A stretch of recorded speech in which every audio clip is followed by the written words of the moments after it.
मध्य प्रदेश में जहां नसबंदी को लेकर मरीजों की सुरक्षा के लिए सख्त निर्देश हैं, वहीं सतना का स्वास्थ्य विभाग अभी भी लापरवाह बना हुआ है। ताजा मामला सतना के बिरसिंहपुर सामुदायिक स्वास्थ्य केंद्र का है, जहां 35 महिलाओं की जान के साथ खिलवाड़ किया गया। महिलाओं को फर्श पर लेटाकर अंधेरे में ही नसबंदी कर दी गई। जिला मुख्यालय से 40 किलोमीटर की दूरी पर स्थित बिरसिंहपुर सामुदायिक स्वास्थ्य केंद्र में 35 महिलाओं की नसबंदी की जानी थी। मरीजों को तय समय दोपहर 12 बजे बुलवा लिया गया, लेकिन सर्जन डॉक्टर देवेंद्र सिंह शाम 5 बजे के बाद अस्पताल पहुंचे। जब ऑपरेशन शुरू हुआ तो अस्पताल में अंधेरा छा गया। बताया जा रहा है कि अस्पताल में ना तो पर्याप्त बेड थे और ना ही कंबल। लाइट जाने पर अस्पताल में जनरेटर भी चालू नहीं किया गया। अब पूरे मामले पर अस्पताल प्रशासन लीपापोती करने में जुटा है।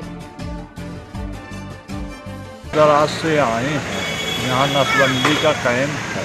5 बजे डॉक्टर साहब आए भी, वो भी सो रहे हैं गाड़ी में। कितने घंटे से आप बैठे? हम 12 बजे से आए हैं, 5 बज गया। यहाँ कोई देखने सुनने वाला है क्या? कोई नहीं। हमने जब ऑपरेशन किया तो ओटी में फुल लाइट थी, सारी व्यवस्था थी, और ऑपरेशन के दौरान कोइंसिडेंटली और मैं प्रोसीजर कर ही रहा था, इतनी में अचानक लाइट बंद हुई। और मैंने चूँकि इंस्ट्रूमेंट में हमारे सेल्फ इल्यूमिनेटेड होता है, तो हमने अंदर का प्रोसीजर तो कंप्लीट किया उसी लाइट से, और जैसे ही बाहर निकाला उसको इंस्ट्रूमेंट को, तो बाहर जब तक लाइट नहीं आती तब तक उसको ब्लीड करने के लिए ऐसे छोड़ा नहीं जा सकता। तो इमरजेंसी में हमको तो स्टिच लगाना पड़ा, तो हमने एक लाइट व्यवस्था करके स्टिच लगा दिया। फिर दूसरा ऑपरेशन नॉर्मल और सामान्य रूप से चालू हुआ। इसके अलावा और कोई बात ऐसी विशेष है नहीं। कितनी महिलाओं का ऑपरेशन हुआ? करीब 35 से 36 महिलाओं का ऑपरेशन हुआ। सर उसके बाद सर उन्हें बेड भी अलॉट नहीं हुए थे? ऐसी ज़्यादातर महिलाओं को ब्लड अलॉट हो गए थे, चूँकि 30-32 हम लोग टारगेट मान के चलते हैं कि इतने ही हमको करने हैं, और 2-3 मरीज ज़्यादा हो गए थे, तो वो 2-3 मरीज हो सकता है जमीन में लेटाने पड़ गए हों, पर बाकी ऐसी कोई व्यवस्था नहीं। उमरिया जिले में अपराधों का सिलसिला थमने का नाम नहीं ले रहा है। ताजा मामले में रिश्ते के 2 भाई नाबालिग बहन को मंदिर घुमाने के बहाने घर से ले गए और फिर वहां से अमरकंटक घुमाने का बहाना बनाकर छत्तीसगढ़ के बिलासपुर स्थित ग्राम घुटकू से 35 किलोमीटर दूर जंगल में ले जाकर 6 माह तक रेप किया। नाबालिग के पिता ने बताया कि जब लड़की ने किसी के मोबाइल से फोन कर अपनी मां को आप बीती बताई और पूरा पता बताया, तब जाकर उसे छुड़ा कर लाए, लेकिन दोनों आरोपी दीवार फांदकर फरार हो गए। फिलहाल संबंधित धाराओं में केस दर्ज कर पुलिस मामले की जांच में जुटी है। 3-4 माह पहले गुमशुदा की रिपोर्ट डाला और रिपोर्ट पड़ी थी यहाँ। फिर 26 तारीख को अभी फोन आया बच्ची के, किसी के मोबाइल से बच्ची फोन मांग के बात की मम्मी से, बोली मम्मी मैं यहाँ हूँ और मेरे को प्रताड़ित किया जा रहा। तो फिर पूरा एड्रेस उससे लिए, फिर उस एड्रेस में हम पहुँचे, घुंटू बिलासपुर घुट्टू क्या गांव बोल घुटकू। फिर वहाँ पहुँचे, वहाँ से 35-40 किलोमीटर जंगल है। वहाँ बना था एक टीन, वो लड़के देखे तो लड़के कूद के तो भाग गए बाउंड्री, बच्ची मिली। फिर वहाँ कौन लड़के थे? वो आकाश और बादल मोहबिया बरबसपुर। अब शंकर तो अब लड़के इतने दिन में है तो वो तो हुआ होगा, इसकी तो बातें नहीं है।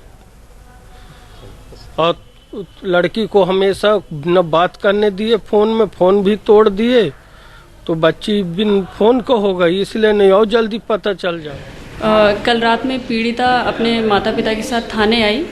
थाने आकर बताया कि उसके रिश्ते के 2 भाई हैं, जिन्होंने करीब 3-4 महीने पहले उसको बहला फुसलाकर यहाँ से दूर लेकर गए और करीब उसको 4-5 महीने तक उसको बंदी बना के रखा और उसके साथ कंटिन्यू गलत काम करते रहे, ज़बरदस्ती हो, और लड़की नाबालिग है।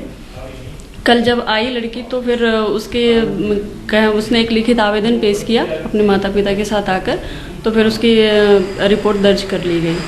आरोपी अभी तक आरोपी फरार है और आरोपी की पता तलाश जारी है।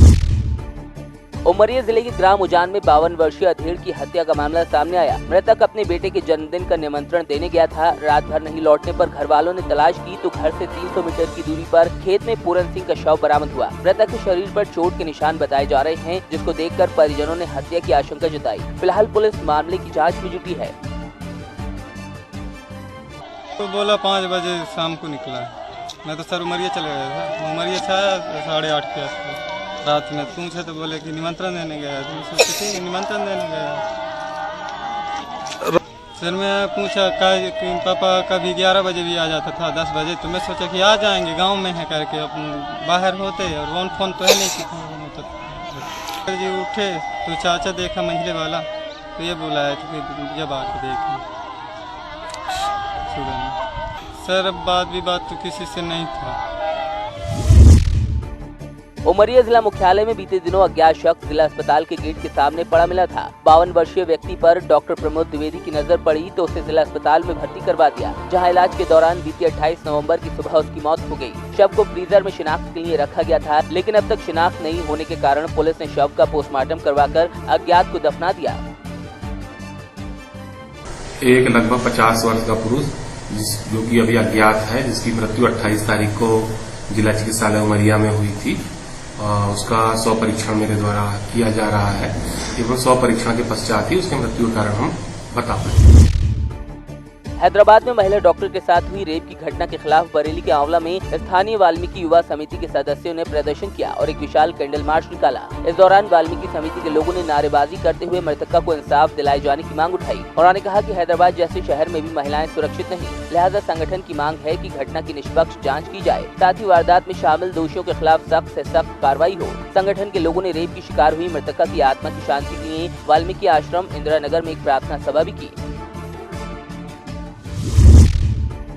चंदौली जनपद के चकिया स्थित मातेश्वरी स्कूल में लोक विद्यार्थी एसोसिएशन की ओर से 2 दिवसीय पर्यावरण एवं बाल मेले का आयोजन किया गया, जिसमें स्कूली बच्चों ने पर्यावरण जागरूकता अभियान चलाया। बच्चों ने विभिन्न फूल और पौधों के स्टॉल लगाए। क्षेत्रीय विधायक शारदा प्रसाद ने भी पर्यावरण एवं बाल मेले का भ्रमण किया। उन्होंने बच्चों द्वारा चलाए जा रहे पर्यावरण जागरूकता अभियान को एक नेक पहल बताया। साथ ही मेले में मौजूद लोगों से वृक्ष लगाकर पर्यावरण को प्रदूषण से दूर रखने की अपील भी की।